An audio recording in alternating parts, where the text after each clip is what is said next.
I'm Christy Shriver, and we're here to discuss books that changed the world and changed us. Please look down on your phone below where you just scrolled to find our episode, and keep on scrolling till you hit the place where you can give us 5 stars. It matters in podcast world. Also, please tell a friend about us. I'm Gary Shriver, and this is the How to Love Lit podcast. We're here in Memphis, Tennessee, starting up school, and teachers across the city are pulling out those great beloved classics that have been synonymous with school teaching from what feels like the beginning of school or time. And so, as perhaps the most iconic of all the classics, today we begin our series on Romeo and Juliet. Now, Christy, this might be the only Shakespeare play I ever read in school. That is, if I read it. I can't really prove that I did, but it sounds familiar. I bet you did. And you're talking just about like every single person. It's the one story people actually know, although most don't know if they actually read it or not. And most people would say they don't really like reading Shakespeare at all. Here's a stat for you. On any given year, there are about 410 professional companies performing Shakespeare, and some of those will be performing for the whole year, according to the World Shakespeare Bibliography. And that's a lot, especially when you think that these are mostly the same plays over and over again. You know, he hasn't written anything new in a while. No, we only got the 36. That's right. But let me put that number to you in another way. If you spread out the performance hours in a row, which really isn't how it works, but, you know, just to give you the image, there's a Shakespeare performance on average going on every hour of every day, everywhere, always. And that's kind of intriguing, really, because if you ask people if they sit around reading Shakespeare, everyone will say no. But if you look at what people are performing, what they're watching, what they're paying money to see, Shakespeare is still very, very popular. In the summer, he's performed in parks all over the world. His plays sell out everywhere. Even here in small town Memphis, Tennessee, we proudly have the Tennessee Shakespeare Company, and it has its own theater. It works in our schools every year. And last year, even with COVID, there was over 20 performances, and the actors performing Romeo and Juliet worked in classrooms with over 4,000 students across our city. So Shakespeare moves everyone, and among the Shakespeare greats, Romeo and Juliet, perhaps more than any other, is moving. I wondered about that myself, and I Googled how many Romeo and Juliet movies there are. A number I didn't actually find, but the IMDb has cataloged at least 34. The two most popular being the one produced by Frank Zeffirelli in 1968, and followed by the one that came out in 1996 starring Leonardo DiCaprio and Claire Danes. Yes, that's the one everyone remembers. But of course, we can't forget there are countless other movies and plays based on it, like West Side Story, which is set in New York, of course. It's a musical, but it's basically the same story. And I would like to point out that I played in the theater orchestra for production of West Side Story. And reading that score was very challenging. And that's probably when I found out that West Side Story was a takeoff on Romeo you didn't and Juliet. even... Yeah, I was slow to the party on that one. Oh, my. So, any theories about what makes Shakespeare so popular and what makes Romeo and Juliet the most popular of the popular? If you agree that it is. Well, it's definitely up there. There are a couple of challengers and competing lists. Of course, there's Midsummer Night's Dream and Hamlet, but that with Romeo and Juliet are obviously the most produced plays that he ever wrote. And as far as to why, well, you know, of course, I have my theories. Oh, of course. But I will say that his popularity isn't universally accepted, even among English teachers. I was at the AP reading last year, which is this big deal where we read essays and grade for the College Board. And the lady who was sitting at the table with me grading, she and I got in a discussion about this very thing. She's super accomplished, very successful, but she doesn't even teach Shakespeare anymore. She thinks it's too hard for modern students to understand, and it's just not a good use of her time. There are better things to do. As for my part, I respectfully disagree with that view. Yes. I adore Shakespeare, and I will make the case that he's worth it. He's worth tackling all the big words. Most of the reasons I love him have to do with the so many great things that he says about life. His lines are just amazing. But that's really not the only reason people love him, that's for sure. There's a couple of other reasons. I'll just throw out a few easy ones. For one thing, theater people love him. They love performing and often reinventing Shakespeare. There are a gazillion ways you can interpret his work, and it's always appropriate, it's always relevant, and the characters are easily adaptable. It's just about context, and they never really lose their essence. Let me tell you what I mean. Just Romeo and Juliet, for example, I've seen the traditional one several times. I've seen one in modern language. I've even seen one where Juliet was in a wheelchair. I saw one where all the characters were drug heads. I saw one with a happy ending, if you can believe it. And all of them were exceptional, enjoyable. You can't really plagiarize a Shakespeare play, and not just because it's 400 years old and he's not around to sue you. But he copied the stories himself. You could say that Shakespeare does not accept the concept of plagiarism. And you just don't get the impression he would care, and there's a freedom in that. One time, my dad and I, because he, as you might can tell, he's a Shakespeare lover. We went to Nashville to watch a Shakespeare in the Park event that year. It was on Midsummer's Night's Dream, and it had a Western theme going on and all kinds of crazy musical things, and it was totally legit. And I have to say, it's probably my favorite Shakespeare performance to date. It wasn't a parody on the text. It wasn't a travesty. It was actually the genuine text, the traditional language. It was a celebration of his idea, but it was looking at it and exploring it from a different perspective. And there's just endless numbers of ways to do that, which makes it kind of fun. You never know what you're going to see. Yeah. One time you dragged me to see a production of King Lear, and as we're watching it, there's a line that comes out of the play where he says, "Sharper than a serpent's tooth is an ungrateful child." And like, I about fell out of my chair because my mother quoted that line to me as a child. I had no idea she was quoting Shakespeare to me all those years. A lot of people don't. Well, for the non-literary person, what do you have to say about the fact that the language is actually difficult? And your friend was not wrong about that. Is it really enjoyable if you have to study it or know about it ahead of time for it to be fun? Because for me, that's a drawback. Well, it is a problem, no doubt. But I would say there's a fun, nerdy side to the language. And the more you know about the play, the more fun the lines are and the play can actually be. But I think we can agree, if you would give it a chance, that if you watch a Shakespeare play, you're not watching it for the suspense or the surprise ending. And you can understand it even if there's not a lot that you don't understand in terms of the language. There's slapstick humor, there's action, there's double entendres for those who enjoy a good sexual innuendo from time to time. Shakespeare literally wrote for all the audiences of his day, and I'd say probably the majority of the people who watched Shakespeare were literally illiterate. So it wasn't a cultured thing for them. But there was that class of cultured nobility who watched it as well. So he had that in mind. And it seems really, especially if you think about the content of the plays, that people really haven't changed all that much in 400 years. We all can fit somewhere within the range of what is an acceptable audience for Shakespeare. And that's kind of fun too. It's nice to know that there are lines that are just as true today as they ever were in the 1590s, if you think about it.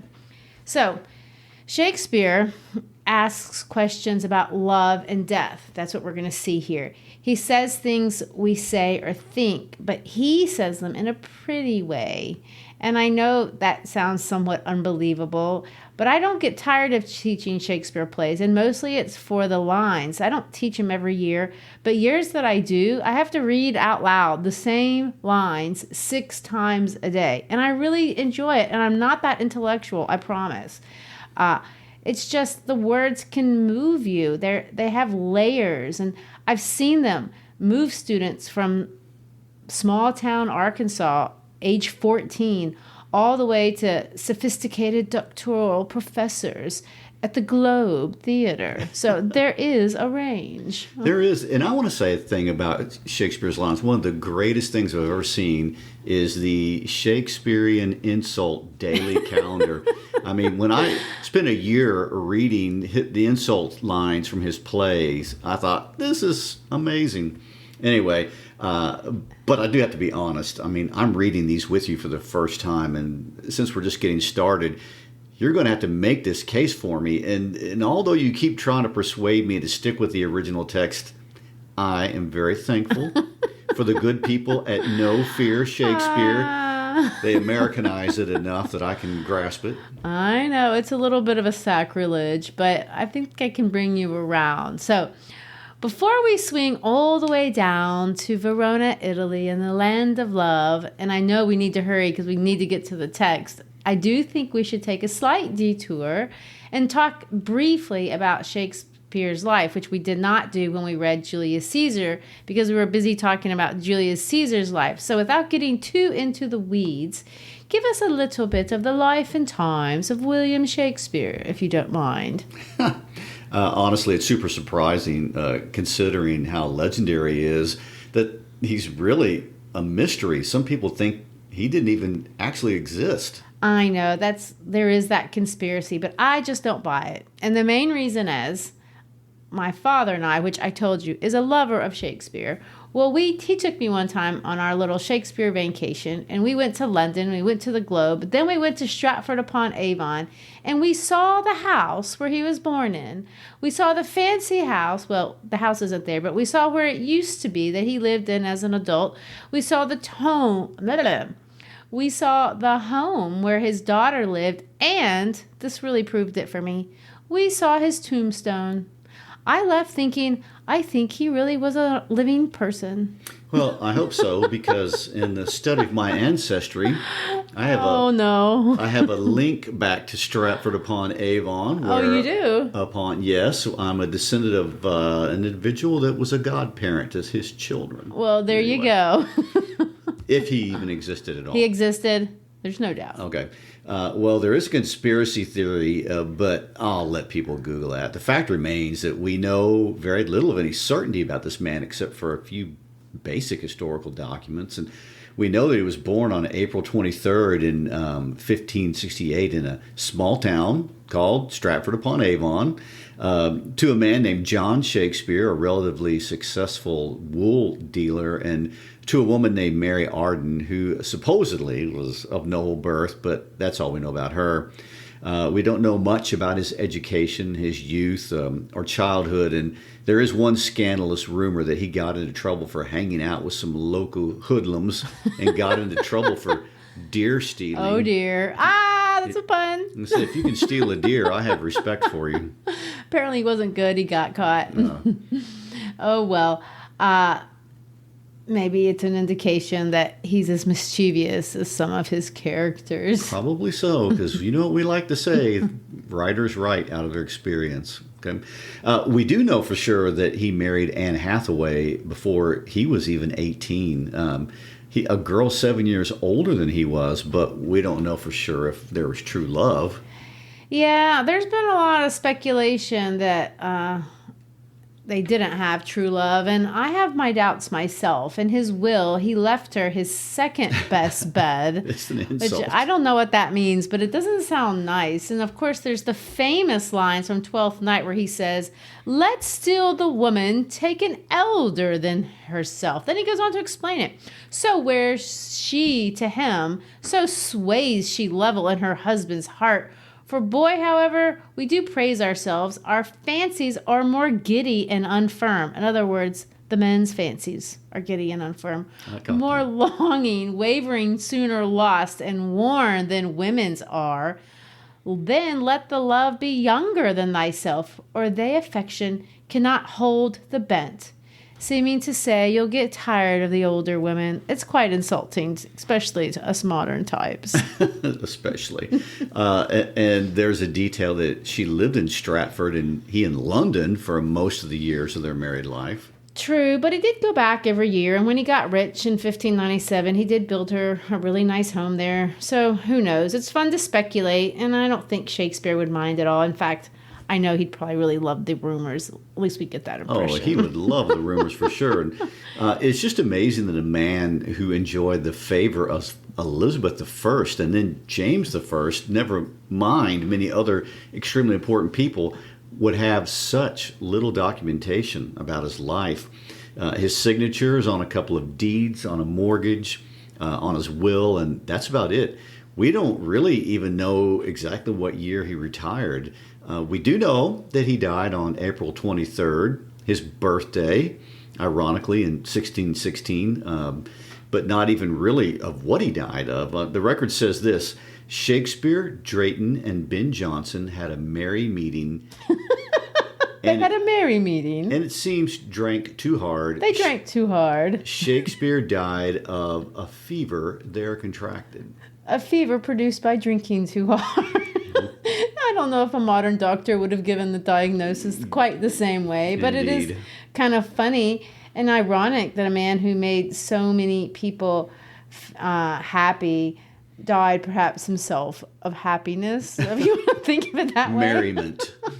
It was his life calling, and if you want to look at it that way. If you go to Stratford, which is a darling place to go, you can visit the church and visit his grave. It's actually a really nice space and a nice church for a little village. There's a flat stone.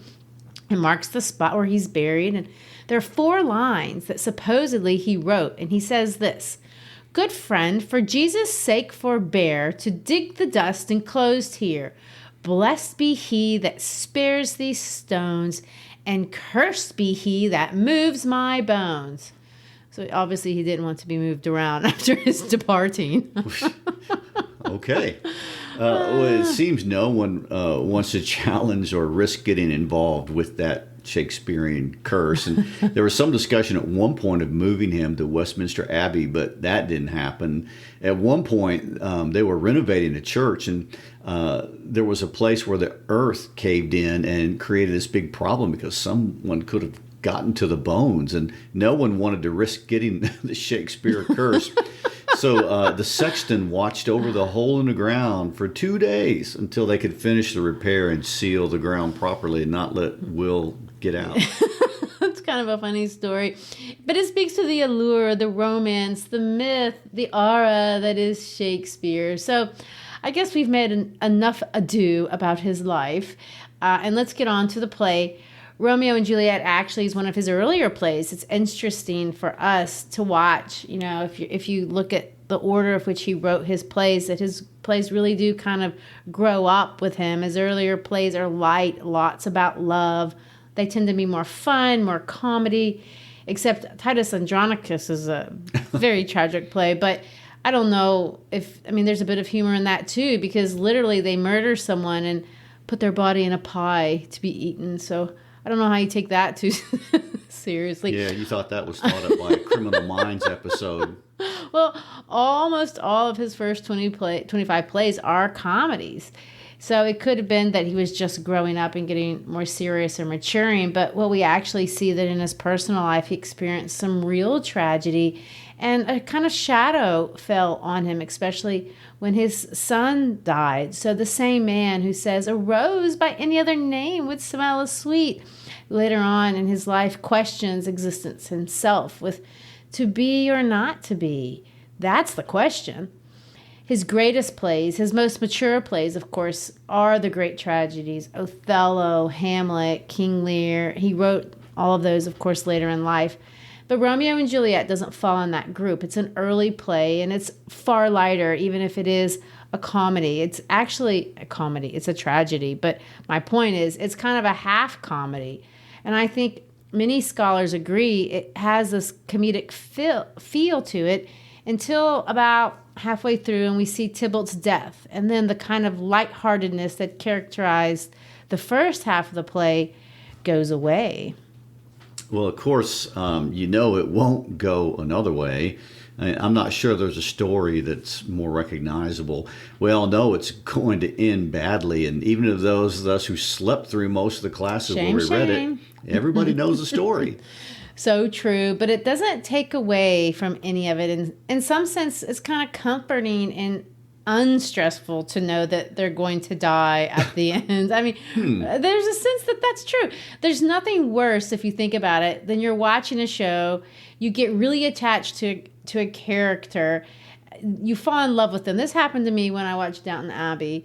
And then the author breaks your heart by killing off Matthew unexpectedly, which is exactly what happened in that series. So we can detach from getting too absorbed in these two teenagers.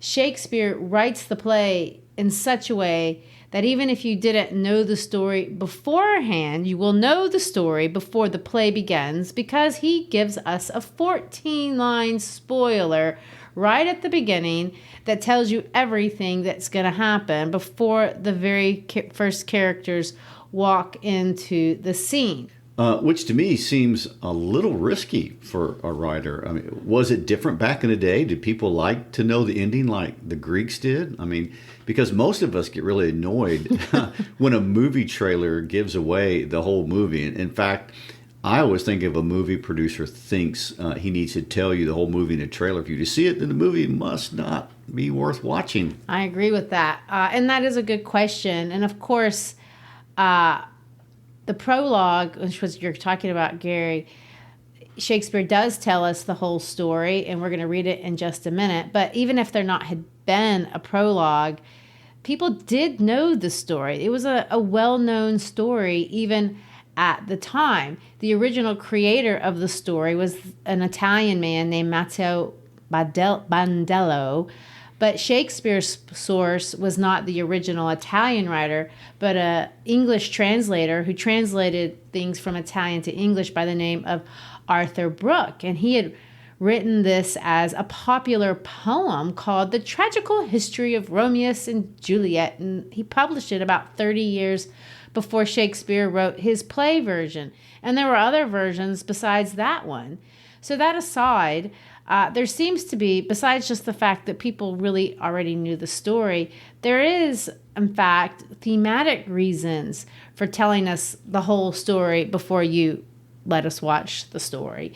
And a few of which I think we really should have in our minds, because Shakespeare wants us to have certain things in our mind before we read this particular play. So, to set up the story, I want to talk about, before we even get to the prologue, I think we need to understand what's the difference between a comedy and a tragedy. So obviously, comedies and tragedies are different because one ends in death and the other in marriage. But there's a second difference, and I think a more important difference between comedy and tragedy. And we all feel this, but we don't actually think about it or pay attention to it. In a tragedy, the person who experiences the sad thing is sympathetic to us because in some way we have to see them as better than us. They are of noble birth. They make hard decisions. They overcome bigger obstacles than maybe we can do. And we feel sad because they don't deserve the kind of thing that happens to them. They're better than us. The author has to build up the character so that we feel like they should not have died.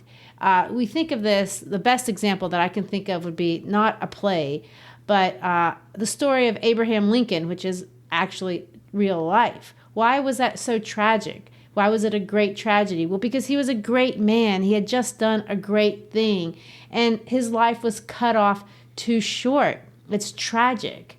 So he's noble, and the protagonist must be noble. It's not a tragedy if bad things happen to bad people. Or to put the words as Catherine Zeta-Jones does in Chicago, it's not sad if they had it coming. So let's think about a comedy. We laugh in comedies because we, as viewers, are better than the people in the play. And it's fun to laugh at them. We don't feel bad about it. One of my favorite comedians is Jack Black, and he does ridiculous things. And there's a sense that he does things that I've thought about doing. I might have done, but not in one of my better moments, the moments that I don't want to tell anybody about. And that makes it funny. Will Ferrell, your favorite comedian, Indeed. does exactly the same thing.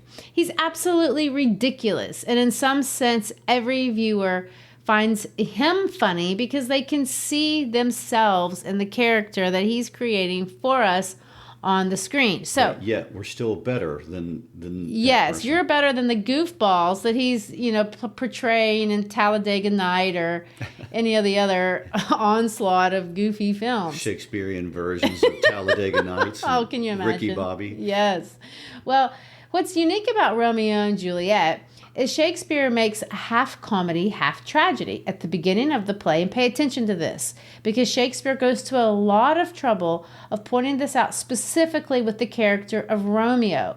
These two, Romeo and Juliet, are not better than us. I know that they're of noble birth, but they're not, big nobility people.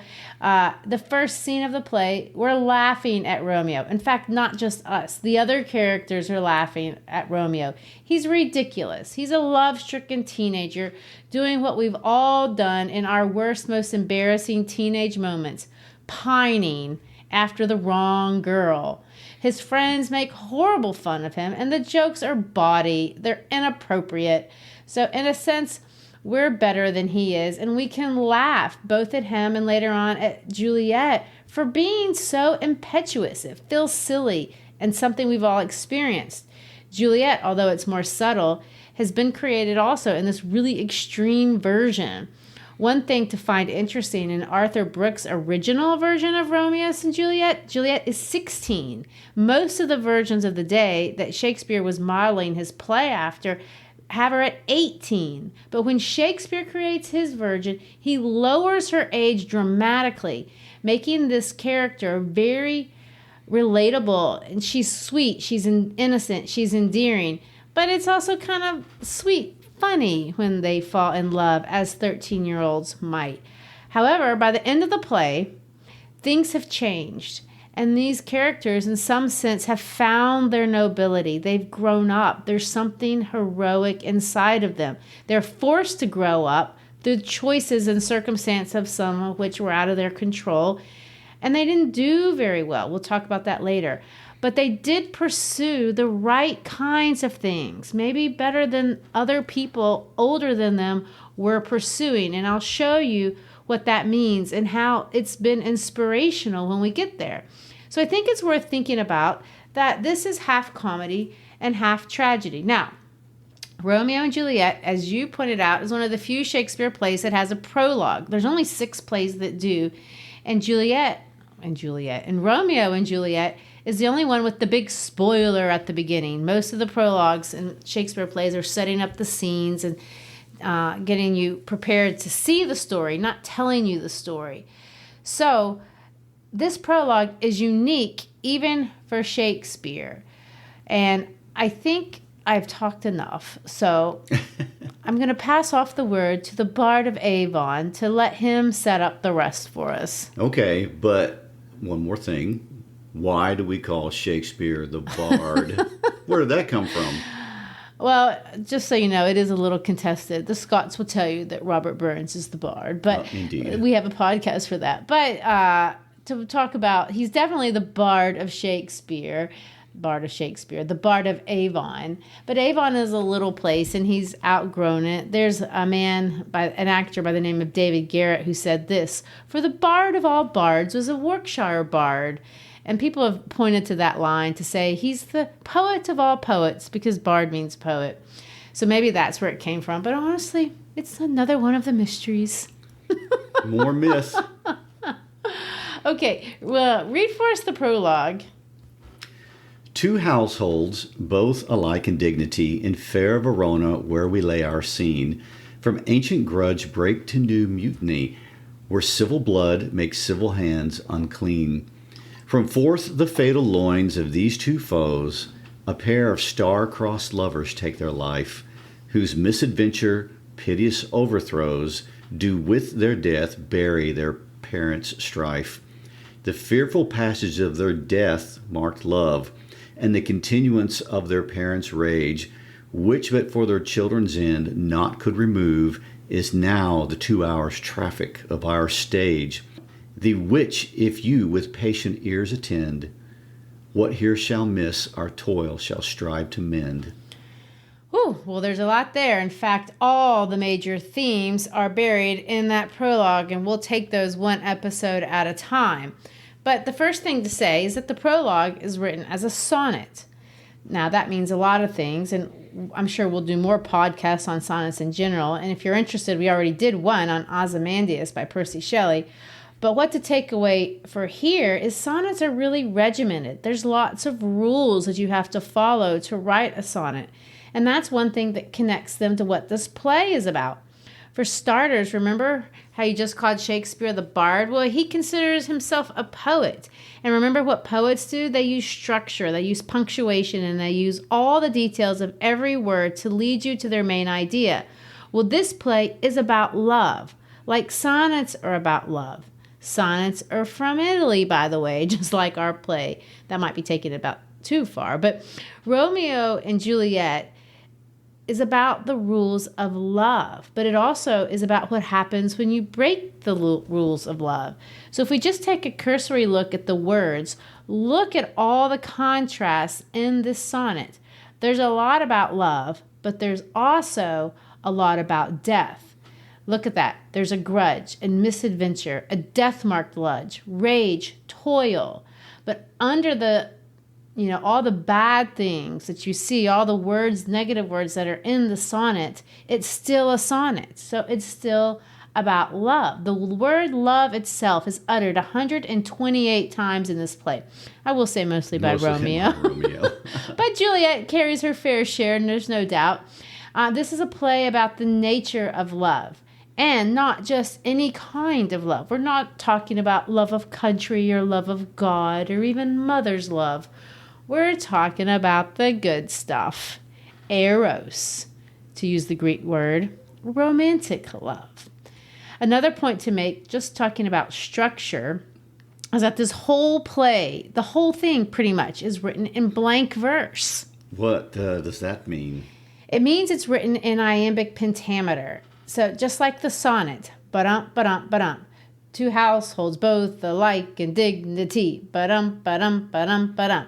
Pretty much every single dang line in this play has 10 syllables, and every other one, it's accented. The whole thing beats to the beating of your heart.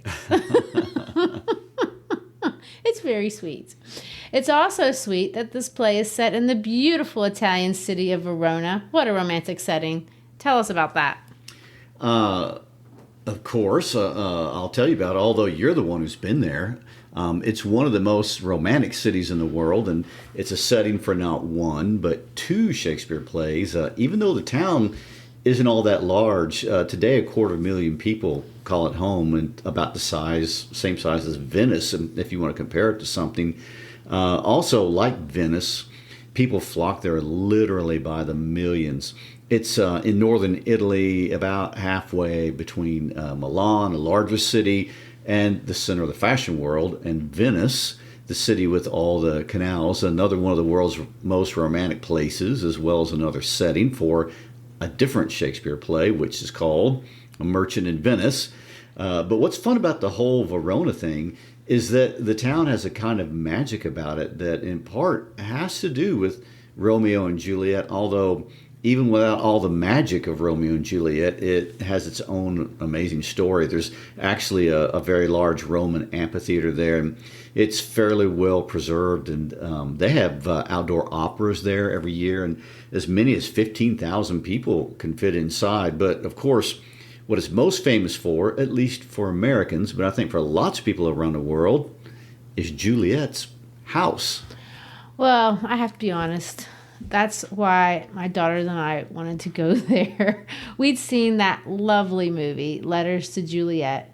I had no idea before watching that movie that there were people out there who wrote letters to Juliet, nor did I know that there were women who wrote you back. It's one of the fun things about humanity. It's so kind and it's very romantic. Which is even more incredible considering that Juliet is not even real. How can she have a home when she's a fictional character? And she never lived at all, But people write her, and she writes them back, and I say that with air quotes. You can see her balcony, her courtyard, and even her tomb. That's pretty impressive for somebody who didn't even exist. Well, you need to walk that back just a minute. Matteo Badello, the originator of the story, was a monk from the late 1400s, which we don't know a lot about him, but we do know that most of his stories were actually true. So I'm saying she's real. And if you take the Verona walking tour, they'll tell you just as much. There's a family named the Del Capelli family. They had a daughter and a residence in Verona in the 1300s. And I know that I might be being a bit romantic about it, but I kind of bought the narrative. So I'm sticking to the story, and I kind of think she was real. Okay, well, that argument can be saved for another day when you have nothing better to do. Well, fair enough. Now, I know I'm not a Shakespearean scholar, and I'm talking out of my area of expertise, but another thing I noticed in the literature is that Shakespeare's tragedies are mostly political. I mean, think Julius Caesar and Hamlet and King Lear and Macbeth and all those Henrys and Richards. They're about political themes and happenings in the context of big world events like taking over Rome, and in the case of Julius Caesar. And his comedies are about love, and they are usually set outside politics, sometimes outside the entire world, like in the woods. I mean, I'm thinking about Midsummer's Night Dream. But with Romeo and Juliet, we seem to be seeing both. In a sense, it's not political, like there are no wars going on, there are no kings or generals, but there is drama, and there is the context of some politics in the story. And it's not us versus an outside invader, it's an ancient grudge. It's family stuff, and stuff that in some sense didn't really need to happen. Or maybe it did. It's fate. I mean, there's that mention. But it seems like there is a political context to this story. I think that's true. And here we're getting into some good stuff and things that we need to think about as we look forward.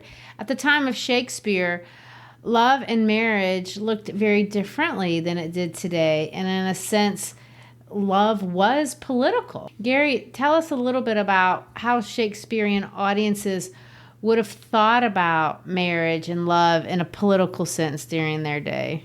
Well, as you can guess, it's a little different. For one thing, women were nothing in the world. They were literally property, and you could fall in love with the person you were married to, but that would just be lucky and definitely not a requirement. I mean, women had zero way of supporting themselves except through marriage. So this was the main concern of any loving father, and you legitimized and created higher social rank through marriage. And it was actually legal to get married if you were a girl at the age of 12 and for a boy at the age of 14. However, having said that, that didn't happen very often. Most people waited, and the average age for a girl to get married was between 20 and 29, and that's not all that different from America today, where the average age is 27. Although I will say, for our British audiences, you guys have changed a bit. The average age for marriage in England is 37. The main difference between marriage today and marriage in Elizabethan England is that today we do marry for love and not for politics or social status, although a few would. For sure. I think that is one idea that really resonates today with so many across time and different places. How many children fall in love with someone who's not in their social status, either because of money differences, religious differences, racial differences. I was at Kroger during the quarantine, and a couple of former students came in, and we ran into each other. They were getting groceries for a picnic, and we got to talking. I asked them what they were up to, and they just flat out said, "Miss Shriver, we're Romeo and Juliet." And what they meant, not that they were, going to drink poison or anything like that, Good. but that their families weren't accepting their relationship for social, political reasons, however you want to view it in the traditional sense. So you can see that this play has been challenging traditional norms of marriage and relationships that is in some sense even modern today. And Shakespeare was deliberately challenging those boundaries. So, getting back to the love thing, I would assume then that Shakespeare dropping Juliet's age down to 13 would have caught the attention of the audiences, and they would have been a little bit grossed out, or that could be their reaction, or think, oh, that's just wrong, and that attitude being too much, that's just too far. I think that is exactly the right reaction that he was intending with the audience. The father was trading in his daughter for political reasons. He wasn't taking care of his daughter. He was using her, which brings us back to politics. The play does not start off talking about love. It starts off talking about politics. True, and we begin Romeo and Juliet just like we did in Julius Caesar, and that's with common people. In Julius Caesar, there were working guys out partying in this play, and they're servants, and one thing that I thought was weird is that they have British names. They do. Whereas the noble families have Italian names. Explain that. I don't really know why that's the case, but since we're moving into the play, we may need to bounce back to the prologue later, but we will see that these servants are going to show that this grudge is kind of stale. It's not really a big, heartfelt deal anymore. The prologue calls it ancient, and there's no explanation for it, not even with the discussion of the servants. They fight because they want to fight. They're just talking, and it's very silly. It reminds me of teenagers in the halls at school, and he says, "A dog of that house shall move me to stand. I will take the wall of any man of maid of Montagues." Then they start talking about thrusting the maidens to the walls. I mean, this is trash talk. It's a little bit vulgar, yeah. But it reminds me of the kind of talk that back home in Belo Horizonte, we have two major soccer teams, and you're either the Atlético or you're Cruzeiro, and people would fight. They would fight literally in the games, and the only reason was you were on the other team. So that's kind of the spirit of the feud here in this town. It's just trash talk, and they're talking about their naked weapons. These are double entendres, and some of them of which are sexual in nature, and they're going to talk about biting their thumbs at each other, which basically means flipping each other off, and it does kind of ring silly. You want to read the lines? Let's start and just read that little bit. "My naked weapon is out. Quarrel, I will back thee." "How? Turn thy back and run?" "Fear me not." "No, Mary, I fear thee." "Let us take the law of our sides. Let them begin." "I will frown as I pass by, and let them take it as they list." "Nay, as they dare. I will bite my thumb at them, which is a disgrace to them." So these two guys are talking about what they're going to do to the other guys that come by. "Do you bite your thumb at us, sir?" "I do bite my thumb, sir." "Do you bite your thumb at us, sir?" Now he's going to turn to Gregory and he's going to say, "Is the law on our side if I say A?" "No." "No, sir. I don't bite my thumb at you, but I bite my thumb, sir." So he's flipping him off, but he's saying, "I'm just flipping off. I'm not saying it's Not at you." you." "So, do you quarrel, sir?" "Quarrel, sir? No, sir." "But if you do, sir, I am for you. I serve as a good man as you." "No better?" "Well, sir." "Say better. Here comes one of my master's kinsmen." "Yes, better, sir." "You lie." "Draw if you be men. Gregory, remember thy washing blow." And of course they fight, and so you can see there was no reason for that. They're just, "Did you bite your thumb at me?" Right. Yeah, that kind of thing. And Benvolio Didn't like their attitude. Benvolio goes, "Part, fools, put up your swords. You know not what you do." And of course Tybalt is going to enter, and then of course fighting breaks out again. So you kind of see what I mean. It's we're introduced to the two main characters right here, besides Romeo and Juliet, that have had their names changed from the original script. So in Arthur Brooks' original version, Benvolio and Tybalt had different names, and they're changed for a reason. Benvolio. Ben means good. That's the root of it, and Shakespeare's telling us this is the good guy. And then you have this guy named Tybalt, and his name comes from a different play that was really popular, and we don't have time to get into it, but just suffice to say that in that other play, he's kind of a rat, and everybody knew this was the name of a not a nice guy. So we're making a distinction right here at the very beginning that we have one guy that's really good and one guy that's really bad, angry, kind of for no reason. Well, we've been rambling, and I know we need to end for the day. We will drop into the plot next week, and we'll gain some ground. But Romeo is going to be dropped, and I want to end with this, into this political world. But he doesn't want it. And lots of young people don't want to be dropped into the political world that they find themselves. He doesn't care about anybody's feud. He doesn't have an interest or a sense of who's right and who's wrong, like Benvolio or Tybalt. When we read his lines a short while later, after the prince comes in and breaks up this fight with the servants, everyone else is worrying about the outside world. But Romeo has locked himself up into a room, and he has made for himself, as he quotes, an artificial night, which, by the way, that's a motif in the play.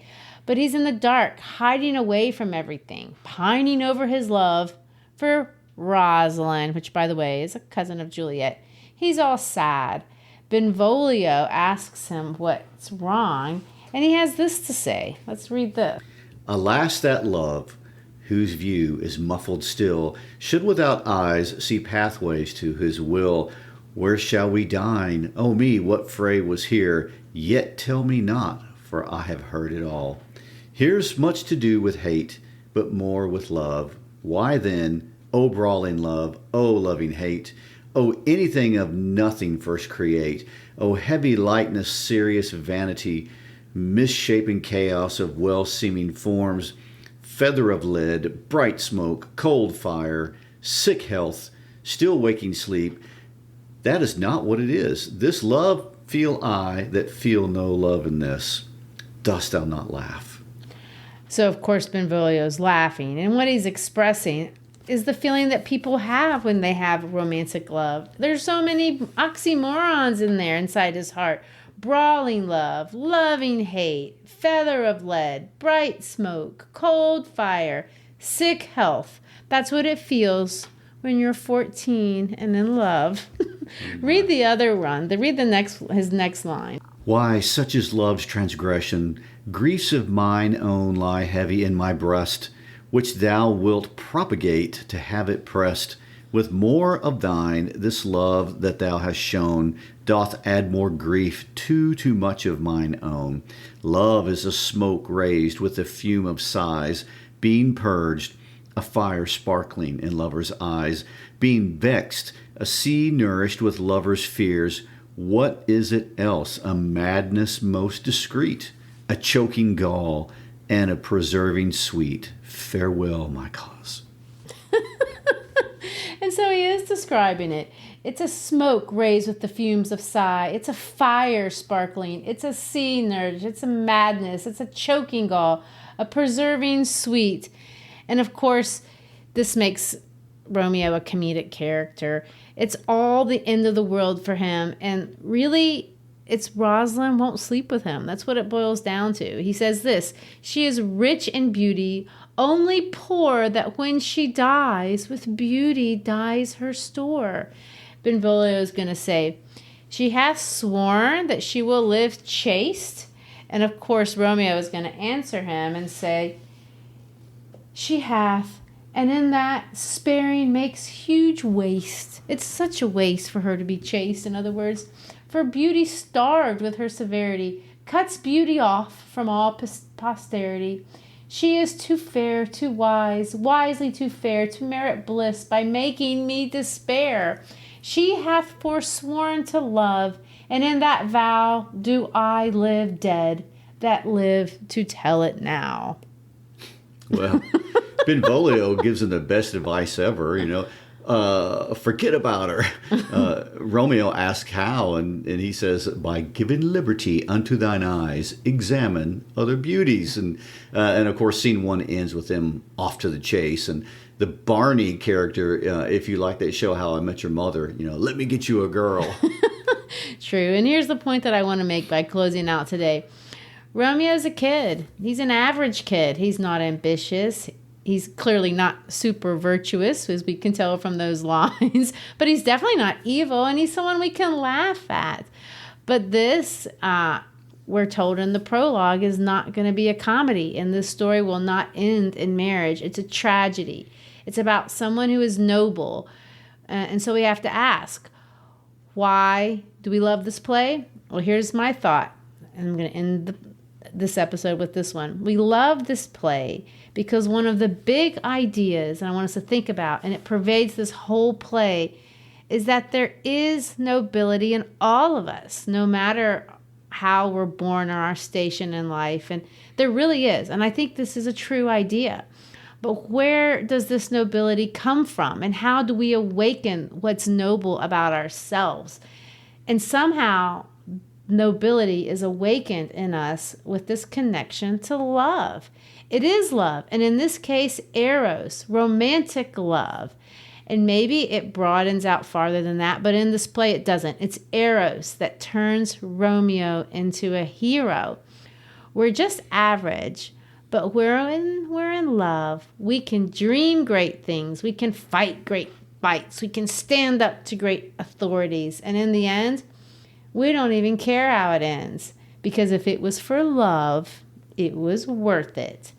And that is the sweet, endearing idea that we're going to think about for the next 5 acts. The language is hard, no doubt. It will definitely take us more than the 2 hours Shakespeare promises it takes to read the play and the prologue. But if we too have patience, what here shall miss, our toil shall strive to mend, to quote the bard. And on that note, we will end. Thank you for being with us today. If you like our podcast, be sure and tell a friend. And check us out on our Instagram page, our Facebook page, and also our howtolovelitpodcast.com page, where we have lots of information regarding the books that have changed the world and changed us. Peace out.